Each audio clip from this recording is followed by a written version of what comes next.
What's going on, visionaries? I hope you all are having a great day. Welcome back to the channel. Today I'm making a video about caring for your fish during the winter, because I woke up today and these past few days and it's actually been really cold. Siri, what's the temperature outside? 57 right now, which means nighttime we probably got like 50-degree weather. So for most people that's too cold to keep their reptiles, some fish outside. So I'm going to tell you how I prepare for winter and how you can possibly prepare for winter, or maybe make smarter pet and animal choices that can withstand the winter. So let's go. Well, it's freezing, so it's time to get some warmer clothes on. Whoa. Oh, you okay? Okay. There we go. So I'm gonna start over going through all my animals so you guys will get to see most of my pets. I'm gonna start off right over here to my Aquascape pond. This, if you guys don't know, is a pond I built about maybe I'd say 3 years ago now, and it is an 8x11 Aquascape pond. I used Greg from Aquascape, all his pond equipment. It'll be linked down in the description below, but he has the best pond equipment if you guys ever want to get started on a pond. Don't ask. So here's our little pond tour. So you have a skimmer right here, and I will quickly get into the fish, but you got the skimmer, I got a fake rock right there. You got the waterfall with its biological and mechanical filtration, filter pads, and little bio balls. I have some lava rock in there. And here we have one live plant, which does the job. This is actually held up for maybe around a whole year now, which is good. But let's go over what I have in this pond. As you can tell from this view, I have goldfish. A lot of, well, I'd say maybe close to half of them have died just because of, well, my turtle actually who is in here ate some, and some of them get sucked up in the skimmer, which is why I always try to have a little wire there to make sure that they don't go in. But sometimes they do get in. But we have a good small amount of goldfish in here. And the thing is with goldfish, and basically the reason why they are so popular in ponds and everything like that, is because they have a very wide range of temperaments. Basically the whole thing, what we're gonna be relying on is where are these animals from, and basically can they handle cold and hot weather.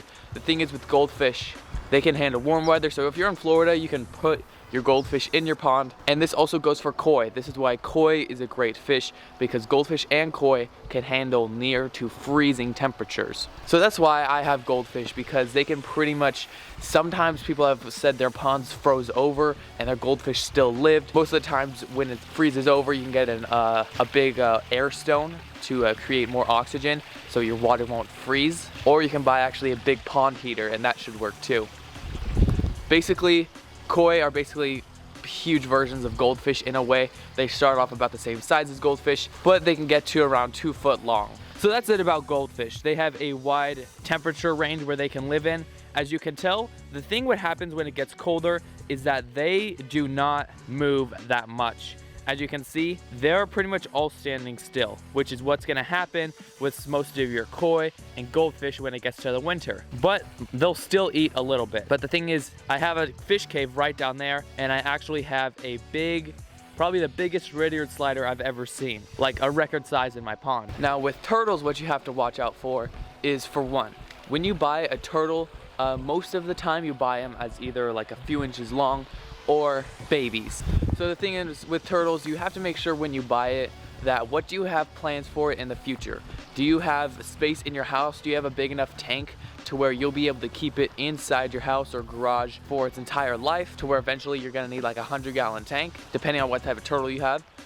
If you are looking for turtles that live in a small tank, mud or musk turtles are a great idea, because they only stay, maybe a max they get to like 4 inches, but that's a big one, maybe around 4. They're in that small range. But like my turtles that I have in my garage, my plan for them is when they get bigger in the summers, springs, they'll be going to that Aquascape pond back there, because those turtles that I have actually are gonna get to a decent size. Now whenever you get turtles, you have to think about, are you gonna be putting them in your backyard pond?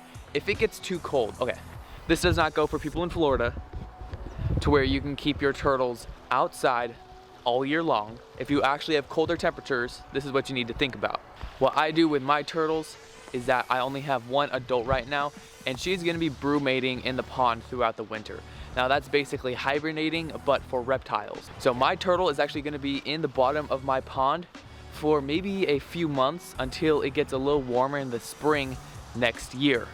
Now you got to make sure that when you do this for your turtles, that maybe about a month to a few weeks before you get your really cold weather, you got to start leaning it down. You don't want to feed it as it starts to get cold, because that's going to have some leftover food in their system, and then they're going to start brumating, and that food's going to rot inside of them because they're going to be sleeping for a few months until it gets warmer. But now let's get to my big fish in my pool pond.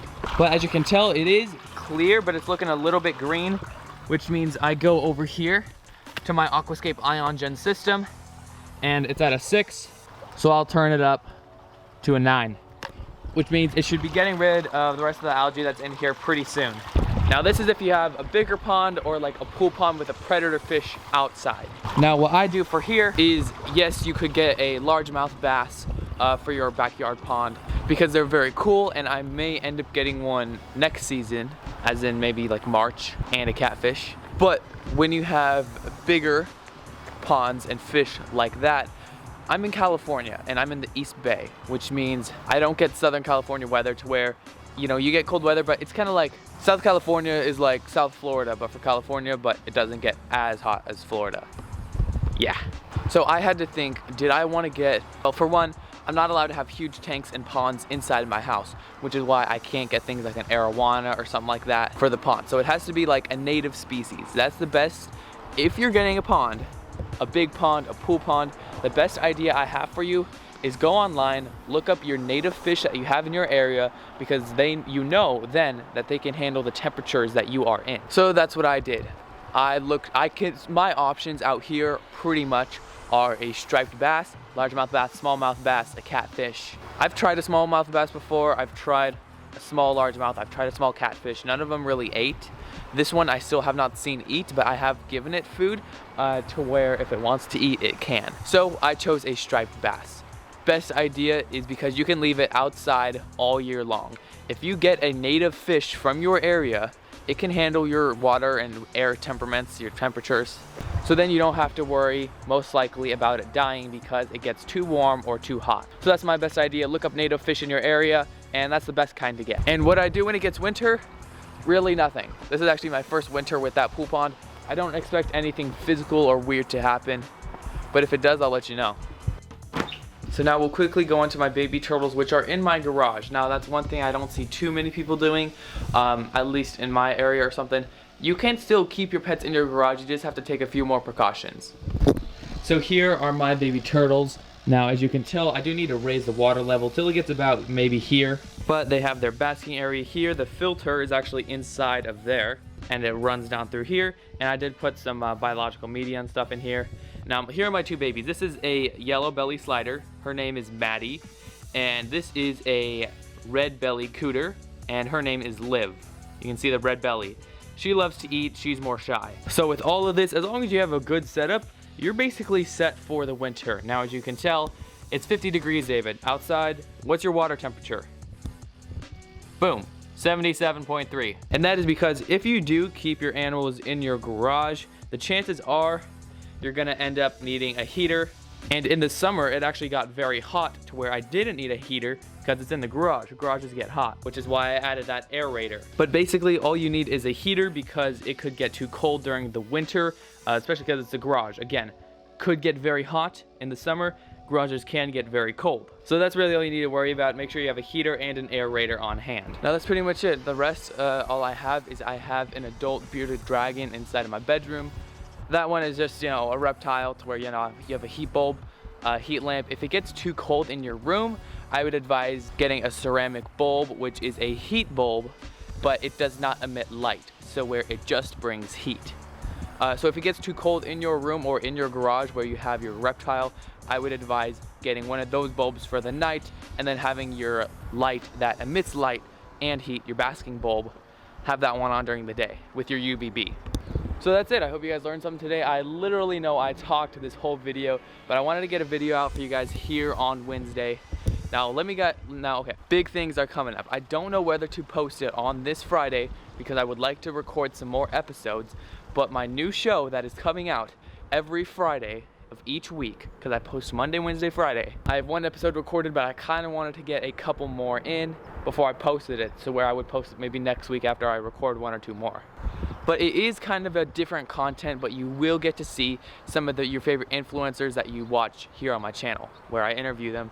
And it's a long format, so you can also check it out on my podcast at Fishvisions Podcast. But let me know if you guys want to see the show the day after tomorrow, Friday, or if I should wait till the next week and get a few more recorded to where I'm a bit more comfortable letting them out.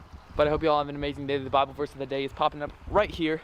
And I hope you all have an amazing day. The verse of the day changes each week, and I like to share my faith with you guys, and this is an easy way where I can do it. If you guys are positive down in the comments below, you get a positive comment shout out right up here in my next video. I hope you all have an amazing day. Peace, love, positivity, find vision, and follow it. Be a visionary today and subscribe. Copy the merch. Top link down below. What are you doing, bro? And I hope you all have an amazing day. Peace.